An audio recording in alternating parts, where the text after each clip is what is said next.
end is almost coming into sight, and you're running out of time. Your decision on a dime has you gliding through the sky. You're praying that you fly on. Didn't go as planned, but you're knowing where to land, so you sticking out your hand while you hear that you're in. Fans, commentators in the stands going in a freaking trance when you're Rise to the pylon. I was gone, but I have returned, and I hope I wasn't forgotten. The life of this particular college student sort of got out of hand, but I have as much control over it as a 21-year-old screw-up ever will right now, so I'm back, and so much has happened over the football landscape in the past couple weeks, and we're gearing up for playoff football. It's so nerve-wracking and exciting, particularly being a Ravens fan, but more on that later because we must lead our show with America's team not named the New England Patriots. It's the Dallas Cowboys. The Dallas Cowboys suffered just their second loss of the season, which ironically is also their second loss to the New York Giants. Cowboys fans across America are flailing around trying to make sense of things. Their golden boy boyfriend, Dak Prescott, isn't treating them like he did before, so the creepy, desperate ex-boyfriend, Tony Romo, is slowly creeping back into their lives, dropping hints while Grandpa Jones is just as confused as you are, but he has to stay politically correct because he doesn't want to be the one that's being blamed for your suffering love life. There's something wrong with me. If I'm a Cowboys fan, I honestly wouldn't care. You guys are up 2 games in the NFC East with 3 games to go. Next up, you have a hot Buccaneers team who have won 5 straight, but only 2 of those wins were actually impressive. And that's against Seattle and the Chiefs at Arrowhead. Bears, trash. Chargers, I didn't even know they were still a team. The Saints, okay, they have the top offense, but they're division rivals, and as you saw last Sunday, Cowboys fans, those games can go either way. Next up, you have the comeback kids out of Detroit.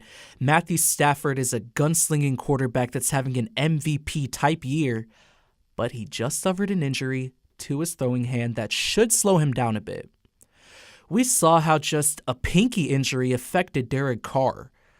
Stafford has ligament damage as well as a middle finger dislocation. You have these guys at home before closing against the sinking Philadelphia Eagles. Based off of what we've seen this season, the Giants just might be Dallas's kryptonite. That's it. I'm still counting on a late season meltdown by the Cowboys just so I can have bragging rights, but I'm not completely confident in that flimsy offense led by Eli Manning. We've heard everything about, Eli Manning is the type of quarterback that can get hot at any time, yet he's been stone cold all season. Clock is ticking, Eli. The Redskins can still come back in this. I said a month ago that over the next month when Tony Romo made his speech, we're going to see what type of competitor Dak Prescott really is. He went 3-1 during that month, but these past 2 games, it's looking like the league is catching up to him finally. Playoff football is right around the corner, and it's only going to get tougher from now until February, so the guy needs to get things going again. If Dak struggles, say, these next 2 games, even despite them winning, I can see the Cowboys giving Tony Romo some reps in the final game of the season and using the old, we're just resting our starters excuse, but really, Jerry Jones is going to be checking out to see where Tony Romo is at when it comes to game time action. As I said, this quarterback controversy is far from over.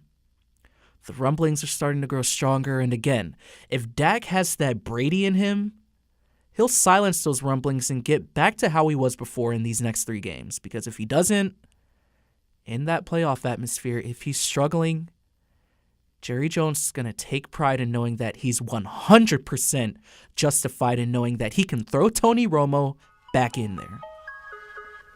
I'm Milton Woolley, and you're now listening to The Pylon.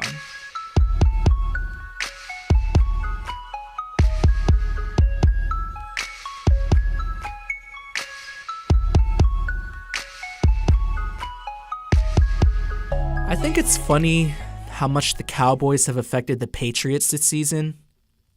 The Patriots have been quietly just as excellent as the Cowboys have been. Tom Brady is playing phenomenal.